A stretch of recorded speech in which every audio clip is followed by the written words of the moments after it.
बाबा जी की प्यारी सासंगत जी, राधा स्वामी जी। एक आदमी था। वह सुबह शाम सतगुरु को याद करता था और उनका सिमरन करता था। अपने बच्चों के साथ दुकान संभालता था। अपने पोते पोतियों के साथ समय व्यतीत करता था।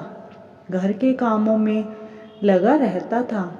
एक दिन रात को उसे सपना आया कि वह मर गया है। लोग उसको कफन में लपेटकर लेकर जाने की तैयारी कर रहे हैं। सभी रिश्तेदार, पड़ोसी, यार, दोस्त हाथ जोड़कर एक लाइन में खड़े हैं। कुछ परेशान थे और कुछ मेरे जाने से उदास भी थे, लेकिन कुछ खुश भी थे। मर गया, अच्छा हुआ। मैं दूर खड़ा यह सब देख रहा था। तभी किसी ने हाथ बढ़ाकर मेरा हाथ पकड़ लिया। जब मैंने उनका चेहरा देखा तो मैं बहुत हैरान था, क्योंकि हाथ पकड़ने वाला कोई और नहीं, मेरा सतगुरु, मेरे कुल मालिक, मेरे प्यारे बाबा जी थे। बाबा जी के चेहरे पर मुस्कान और नंगे पांव थे।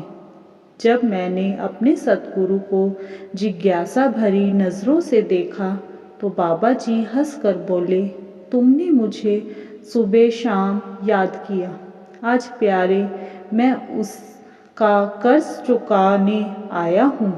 जिस परिवार में बाल बच्चों में मैं सारा दिन लगा रहा, वह तो मुझको शमशान पहुंचाने आए हैं। लेकिन जिस सतगुरु को सुबह शाम थोड़ा वक्त दिया, थोड़ा सिमरन किया, वह मुझे अपने साथ लेकर जाने के लिए आए हैं। साथ संगत जी, जितना भी समय हम सिमरन में लगाएंगे वह हमारे लेखे में लिखा जाएगा। बाकी सारा दिन जो भी करते हैं वह वक्त गंवाना ही है। तभी उसकी आँख खुल गई तो वह अपने बिस्तर पर ही सोया हुआ था। वह बोला, मैं कितना नादान था, हकीकत से अनजान था। जिसे 2 घड़ी याद किया वह मुझे लेने आ गए हैं। इसलिए साथ संगत जी, जितना हो सके सिमरन करो, सेवा करो और अपना जीवन सफल बनाओ। इसी के साथ एक छोटी सी साखी और है। एक बार बाबा जी का मेजर सेंटर में सत्संग प्रोग्राम था, तो बहुत संगत सत्संग में पहुंची हुई थी। एक पति पत्नी थे जिनका काफ़ी समय तक कोई बच्चा नहीं हुआ। जब बच्चा हुआ तो वह बीमार रहने लगा। वह उसे लेकर कभी किसी अस्पताल तो कभी किसी अस्पताल जाते रहते थे। उनका बच्चा चंडीगढ़ पीजीआई में दाखिल था और उस दौरान उसकी मौत हो गई थी। जब वह वहाँ से वापस आ रहे थे तो रास्ते में उन्होंने सड़क पर सेवादारों को सेवा करते देखा।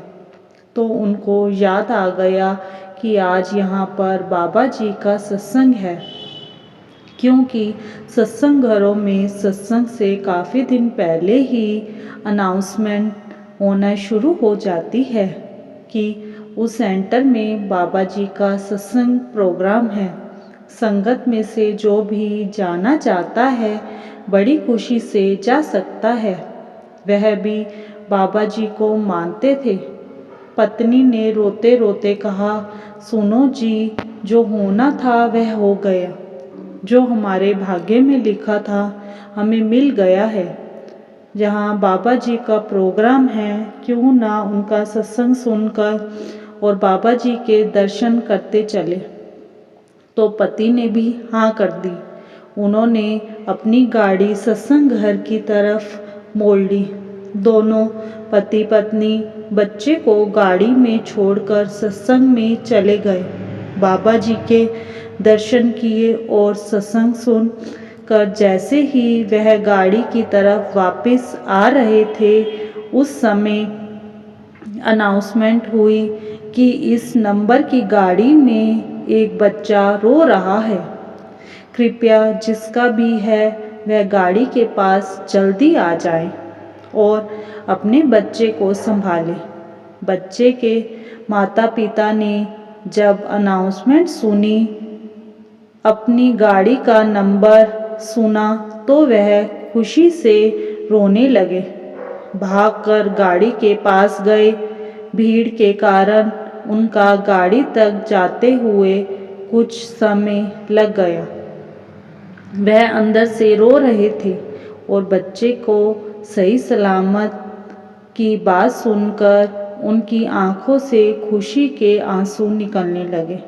जब वह गाड़ी के पास गए, उन्होंने अपना बच्चा सही सलामत पाया तो सेवादार ने कहा कि बहन जी, आप बच्चे को अपने साथ क्यों नहीं ले गए?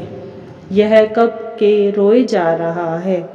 वह बहुत रोए और वह बाबा जी का शुक्र करने लगे और उन्होंने बताया कि हमारा बच्चा तो अस्पताल में मर गया था। हमने सोचा कि आज यहाँ बाबा जी का प्रोग्राम है तो दर्शन करके चलते हैं। बाबा जी ने इसे फिर जिंदा कर दिया है और बोले, जो अपनी डोर बाबा जी को सौंप देता है तो वह पग पग पर उसका ख्याल रखते हैं। शुक्र मालिका, शुक्र दात्या, आपका बार बार शुक्र। बाबा जी, इसी के साथ एक छोटी सी साखी और है।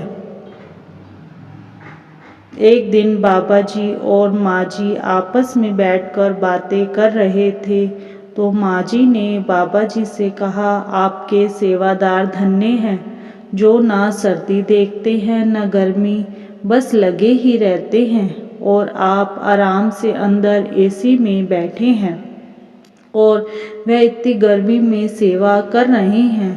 कोई मंड की सेवा में पूरा दिन खेतों में लगा हुआ है और कोई कंस्ट्रक्शन की सेवा में पूरा दिन तसले उठाते हैं, तो कोई सेवादार सारा दिन लंगर में लगे रहते हैं, कभी उफ तक नहीं करते।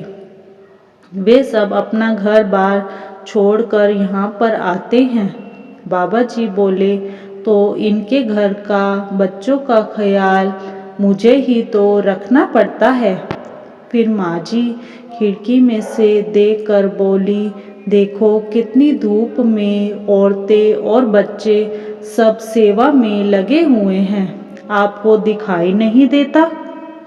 बाबा जी बोले, मुझे तो चश्मे से पूरा डेरा दिखता है। वह बोली, चलो छोड़ो, क्यों मजाक कर रहे हो? तो बाबा जी ने अपना चश्मा उतार कर उन्हें दे दिया और कहने लगे, लो इसे पहनो और फिर देखो। माँ जी ने जब चश्मा डालकर देखा तो वह हैरान रह गई। उन्हें वाकई में पूरा सत्संग पंडाल, लंगर, मंड, कंस्ट्रक्शन, ट्रैफिक, सिक्योरिटी सभी सेवा में लगे सेवादार दिखे और सब सेवादारों के साथ छतरी लेकर खड़े बाबा जी भी दिखे। तो वह हैरानी से बोली कि आप हर सेवादार के साथ कैसे खड़े हैं? तो बाबा जी हंसने लगे और बोले, अभी तो आप कह रही थी कि मुझे अपने सेवादारों की चिंता नहीं है। वह बोली कि अब मैं समझ गई हूँ कि आप हर जगह पर मौजूद रहते हैं। मैं तो सोच रही थी कि आप यहाँ पर हैं, पर आप तो हर जगह हैं। बाबा जी बोले, बड़े महाराज जी ने जो जिम्मेदारी मुझे सौंपी है उसको मैं हमेशा निभाऊंगा। जब सेवादार यहाँ सेवा करते हैं तो उनके पिछले कर्म कट जाते हैं। दुख सुख हमारे पिछले कर्मों का फल है। जो पिछले कर्म प्रारब्ध बनकर आए हैं वे जरूर अपना फल देंगे। सो दुख सुख में घबराना नहीं चाहिए। हर वक्त शब्द धुन में रुचि रखनी चाहिए।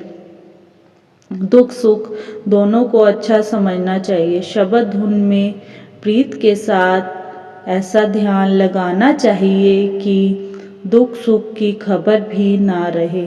हम सुख दुख की चिंता करनी छोड़ दें और इन्हीं कर्मों से बचाने के लिए ही डेरे में सेवा करवाई जाती है। बाबा जी की बात सुनकर माँ जी बोली, बाबा जी का शुक्र करने लगी और उनका चश्मा उनको वापस कर दिया और हंसते हुए बोली, लो देखो अपना डेरा। कुछ समय पहले हमारी माँ जी शबनम कौर जी हम सबको छोड़कर गुरु चरणों में लीन हो गई थी।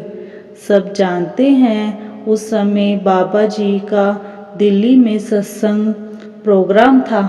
बाबा जी ने दिल्ली का सत्संग प्रोग्राम पूरा किया और उसके बाद बाबा जी विदेश वापस गए और माँ जी के पार्थिव शरीर को ब्यास लेकर आए और उनका दाह संस्कार किया। तब भी काफ़ी संगत ब्यास गई, लेकिन संगत को उधर नहीं जाने दिया गया था, जो उनके परिवार के लोग और रिश्तेदार ही थे।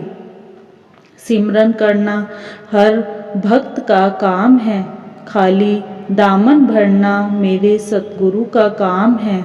अरदास करना हमारा काम है, सोई किस्मत जगाना सतगुरु जी आपका काम है।